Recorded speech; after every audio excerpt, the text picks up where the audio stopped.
Good morning, good afternoon, good evening. This is Brother Plaz, and I will be teaching a Bible lesson.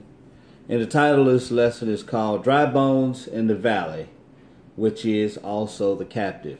So we're going to talk about these dry bones. We'll be coming out of Ezekiel chapter 37. We're going to talk about these dry bones, and we're going to find out who these dry bones are, what happened to these dry bones, and what is going to happen in the future with these dry bones. So let's get started. Let's get into this. We're going to start this off in Ezekiel chapter 37, verse 1. The hand of the Lord was upon me, and carried me out in the spirit of the Lord, and set me down in the midst of the valley, which was full of bones. So this is Ezekiel, and the Lord carried him out in the spirit, in his mind, in this valley which was full of bones. In verse 2, and caused me to pass by them round about, and behold, there were very many in the open valley, and lo, they were very dry. So he's in the middle of these bones, and they're very dry, which means that these bones are dead. That's because that's what happens. You know, when you die, the flesh deteriorates, and then eventually, all that's left is the skeleton. Verse 3, and he said unto me, Son of man, can these bones live? And I answered, O Lord God, thou knowest. And that's true because God knows everything, right? Verse 4, again he said unto me, prophesy unto these bones, and say unto them, O ye dry bones, hear the word of the Lord. So he's telling him to prophesy to these bones. Now we know that, you bones, dead bones that are dead, they can't hear you. So he's telling him to prophesy to these bones. So obviously these bones this is not a literal death. He said, prophesy to these bones and tell these dry bones to hear the word of the Lord. Verse 5, thus saith the Lord God unto these bones, behold, I will cause breath to enter into you, and ye shall live. So these bones are obviously dead, but he said, thus saith the Lord God unto these bones, behold, I will cause breath to enter into you, and ye shall live. So these bones, he's got to prophesy that these bones going to live, but he's got to cause breath to enter into them. Verse 6, and I will lay sinews upon you, and will bring up flesh upon you, and cover you with skin, and put breath in you, and ye shall live, and ye shall know that I am the Lord. He said he gonna put sinews on you and put flesh on you, and put breath in you, and he said you shall live. All right, let's skip down to verse 11. Then he said unto me, Son of man, these bones are the whole house of Israel. Behold, they say, our bones are dried, and our hope is lost. We are cut off for our part. So these bones represent Israel, the whole house of Israel. And obviously Israel have been cut off, and they have no hope, because, and we're going to find out why they have no hope and why he has to prophesy to these bones. Verse 12, therefore prophesy and say unto them, thus saith the Lord God, behold, O my people, I will open your graves and cause you to come up out of your grave and bring you into the land of Israel. So evidently these bones represent Israel, but Israel is dead. He said they are in grave. This is not a literal death, so obviously this is a spiritual death, and we're going to explore that some more and find out what he's really talking about. So he's talking about, hey, my people are in the grave, they're dead. And he said, I got to cause these people to come up out of this grave and then bring them back into the land of Israel. Verse 30. Now, let's go to Deuteronomy chapter 30. Deuteronomy chapter 30.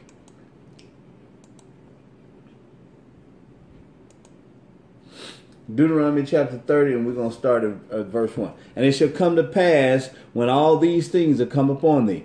So in Deuteronomy chapter 30, let me explain a little bit. This is when Moses is talking to the children of Israel, and he's going to tell them what's going to happen when they are taken into captivity. All these curses are going to come upon them, because in Deuteronomy chapter 28, the Lord said Israel was going to go into captivity. They were going to become slaves. They were going to be ruled over by other nations. That in itself ought to give you a hint about who these people are and who the Lord is talking about. You know, because these people went into captivity. They became slaves. So now we understand that who his people are. They had to become slaves.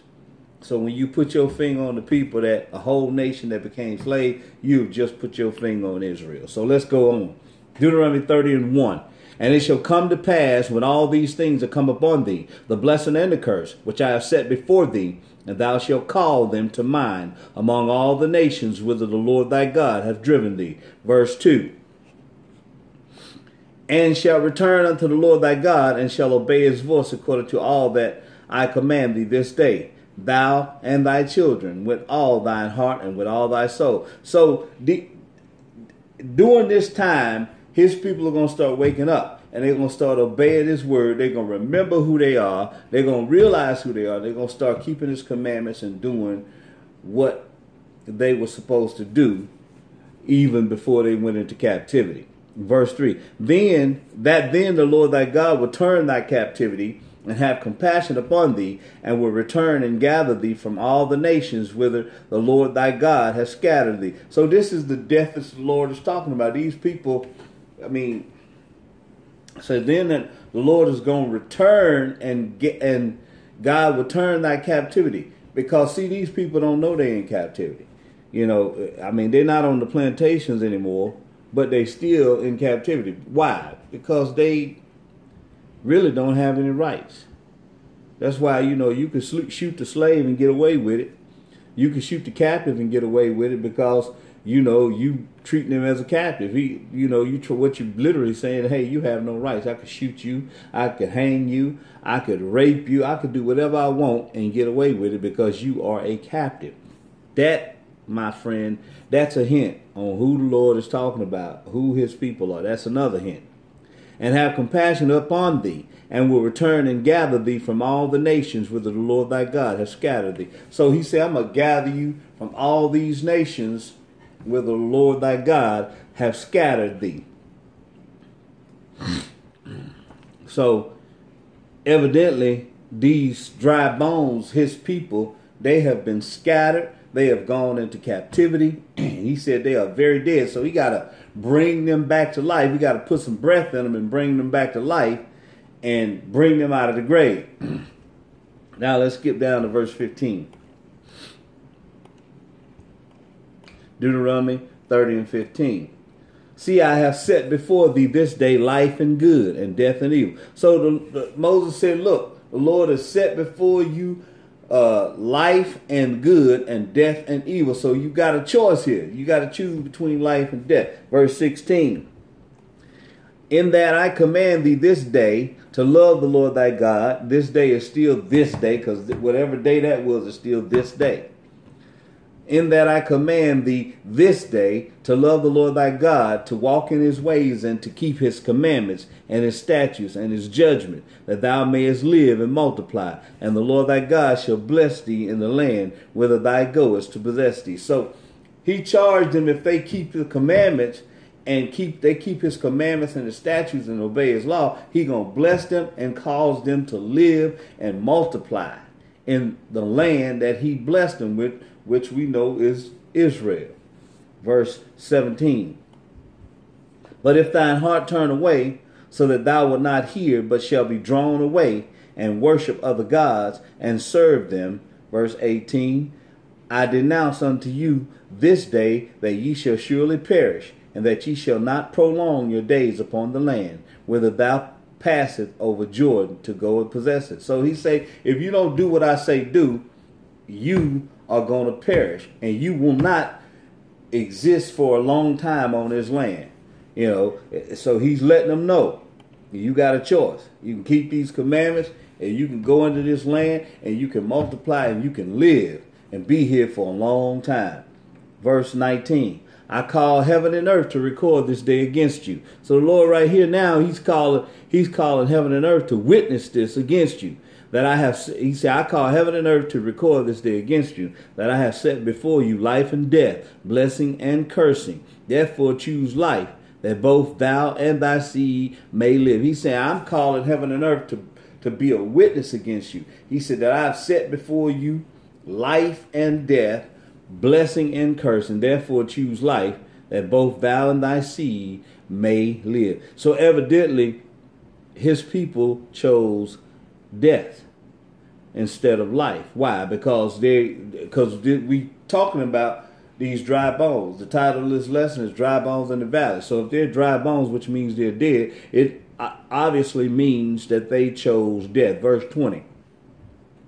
That thou mayest love the Lord thy God, and that thou mayest obey his voice, and that thou mayest cleave unto him. For he is thy life, and the length of thy days, that thou mayest dwell in the land which the Lord sware unto thy fathers, to Abraham, to Isaac, and to Jacob, to give them. And he said, if you do what I say do, you're going to live in this land which I promised to Abraham, Isaac, and Jacob to give them. And we know that land is none other than Israel, Jerusalem. Okay? So now, let's go to 2 Kings 17. 2 Kings 17. 2 Kings 17 and verse 7.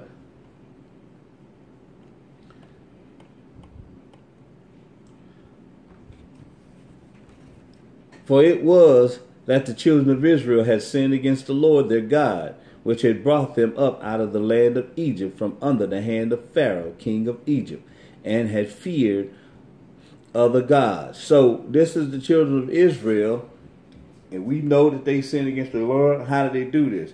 They worship false gods, they worship other gods, and obviously they didn't keep his commandment, because that is one of the commandments. Verse 8, and walked in the statutes of the heathen, whom the Lord cast out from before the children of Israel, and of the kings of Israel, which they had made. And the children of Israel did secretly those things that were not right against the Lord their God, and they built them high places in all their cities, from the tower of the watchman to the fenced city. So the children of Israel, they built these high places. Some of these high places, these are nothing but churches. They go in these churches and they ain't doing nothing the Lord say do. So they are being disobedient, but they got these high and mighty places. Verse 10. And they set them up images and groves in every high hill and under every green tree. And there they burnt incense in all the high places, as did the heathen whom the Lord carried away before them, and wrought wicked things to provoke the Lord to anger. So this is how they ended up getting into this grave. For they served idols, whereof the Lord had said unto them, ye shall not do this thing. Verse 13.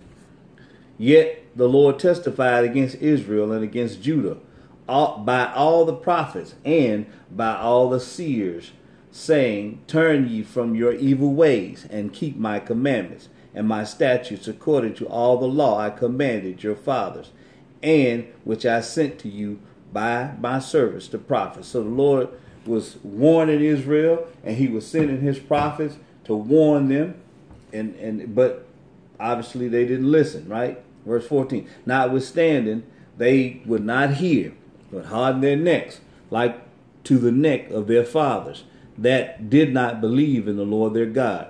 So Israel didn't listen, and they still aren't listening today. It's still the same thing that's going on. Verse 15.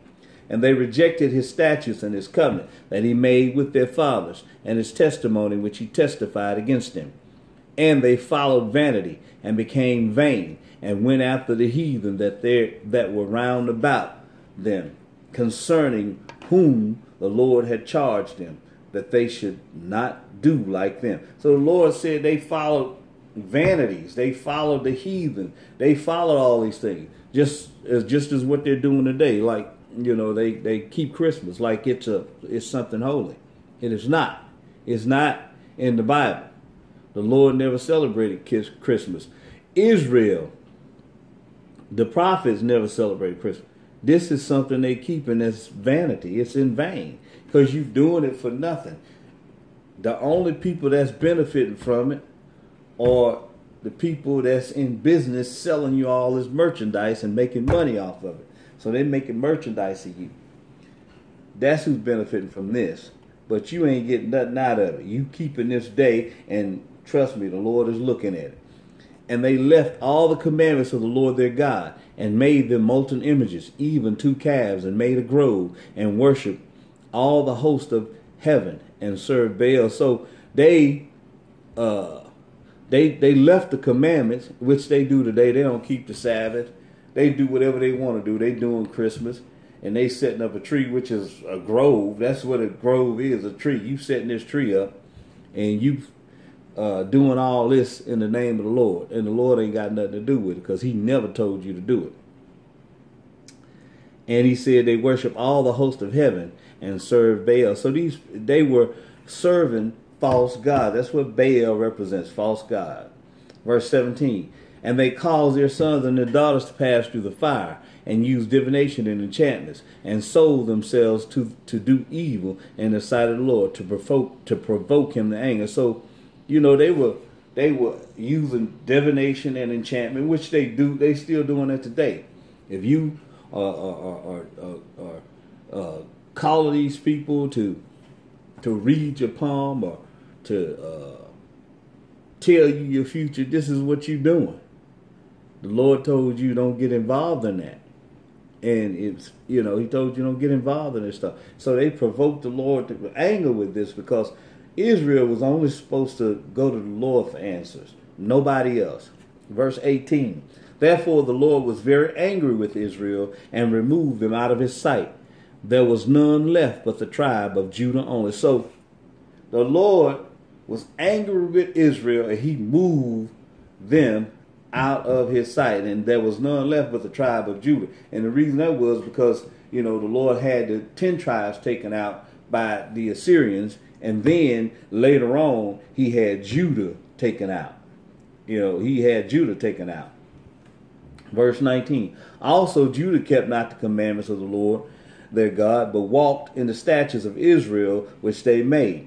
And the Lord rejected all the seed of Israel, and afflicted them. What does it mean he afflicted? He punished them and delivered them into the hands of the spoiler. Who are the hands of the spoiler? The people that's going to rob and rape you and kill you and abuse you, until he had cast them out of his sight.